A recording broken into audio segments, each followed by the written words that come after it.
Hey everyone, welcome back and thanks for joining us. So today we're gonna put the lessons that Anand learned into practice. So I have here my week's worth of garbage that I collected this week in a little plastic bag.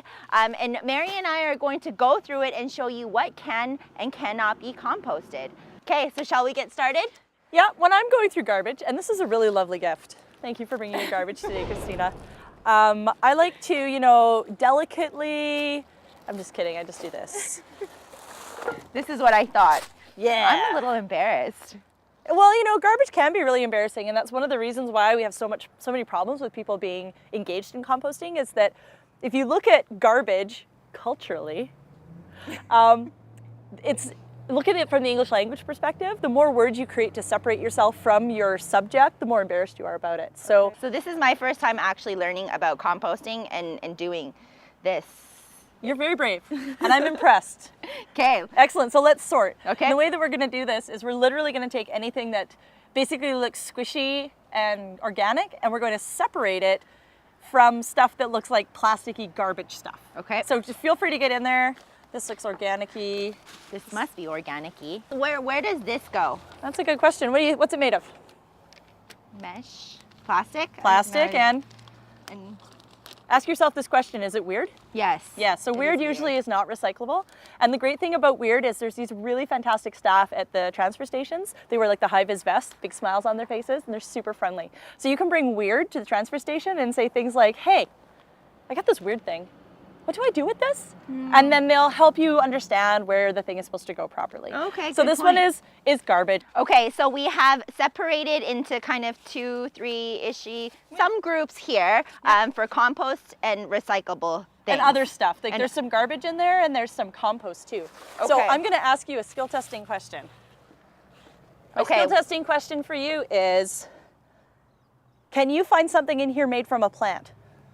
Okay, well, before I answer that, we're just gonna take a short break and take a look at the next story. But when we come back, we're gonna go through this and show you what can be composted, what can be recycled in this pile little here, right here. So the question is, can you find something in this pile that's made originally from plants? That's made originally from plants, paper, There you go. trees. So every single thing in there, pretty much, that's paper, is Recyclable. no. Compostable. You got it. Now you can recycle paper too, but once it's been in your compost and it's all like, gooey and suspicious, this is compost, especially paper towels, because they're already a really short fibered product. And the thing that's going to make that compost work is adding this. Because if you have, this is carbon, and you add it to nitrogen. Think of carbon as your crunchy brown stuff and nitrogen as your squishy green stuff. If you add crunchy brown stuff to your squishy green stuff, you're gonna have compost that's gonna break down way faster, because basically you're giving a full meal to the bacteria and fungus and critters that break your compost down. Now that we got all the paper towels in there, I don't think there's anything else, a couple tissues. So these chicken bones, Good question. What do you think? I'm thinking no, because I just said that. Yeah, that too. But I remember when Anand was doing it before the break, Amanda mentioned nothing that's carnivore based, nothing meat, things like that. Yeah, on both ends of the carnivore too. So the nasty part of the story is sometimes folks will put manure from carnivores, so cat litter or dog feces, into their compost bin, and of course that can end up getting into your food stream, and you don't want that anywhere near something that's going to be food. So we get that question a lot, and some people have composting toilets. And they're like, well, what do I do with the human manure? Because it's perfectly good biological material, but I don't really want to put my hands in it or get my food out of it. So what we recommend you do for that kind of stuff is dig a hole, fill it up with that stuff, and then plant a tree on it. And the tree will get the nutrients from it for a really long time, and there's guarantee you're not going to go in there like rummaging around trying to weed it out or change that bed into something else at a later date. Maybe you can call it a poo tree later.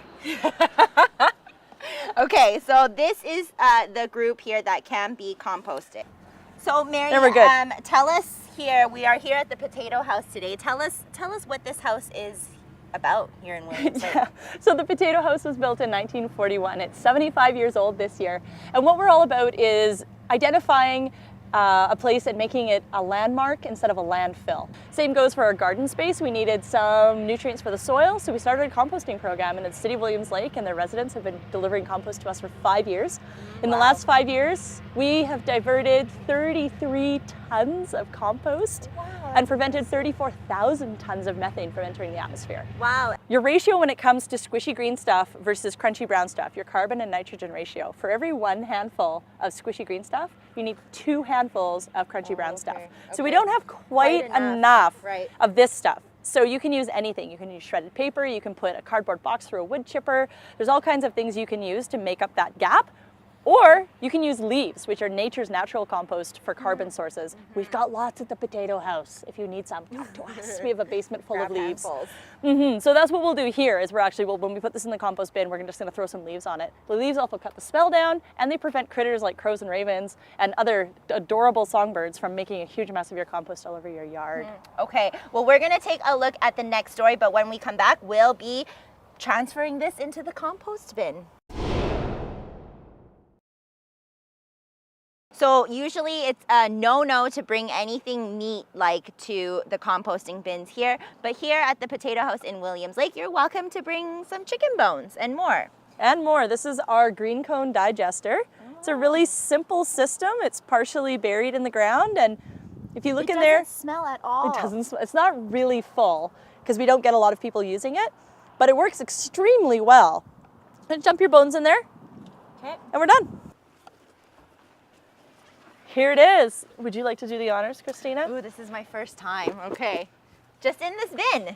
The bin that says feed me compost. It's going in. Ooh.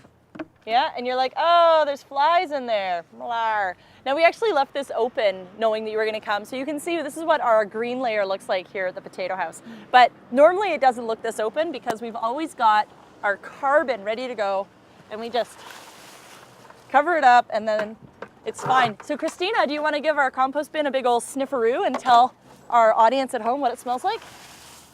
Okay. Give it a sniff. I'm gonna do the sniff test.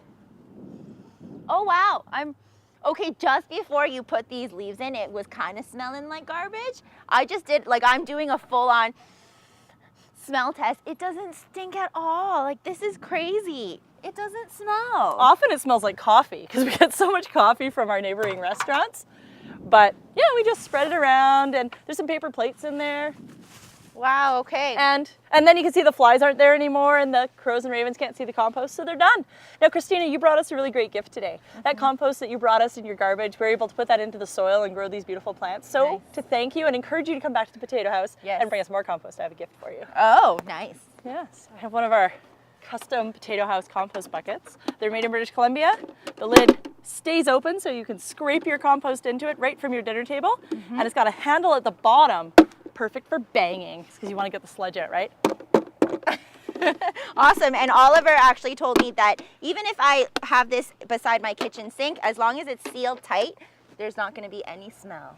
There's not going to be any smell because it's perforated. It's when there's no holes in the top that you get the skunky smell. Okay, awesome. Well, thank you so much. I just received actually the best composting education from the composting queen herself in Williams Lake. We will see you here next week once again. Thanks everyone for joining us. And of course, if you have any story ideas, would love to volunteer, or have any story suggestions, don't forget to send us an email, tweet, or Facebook message.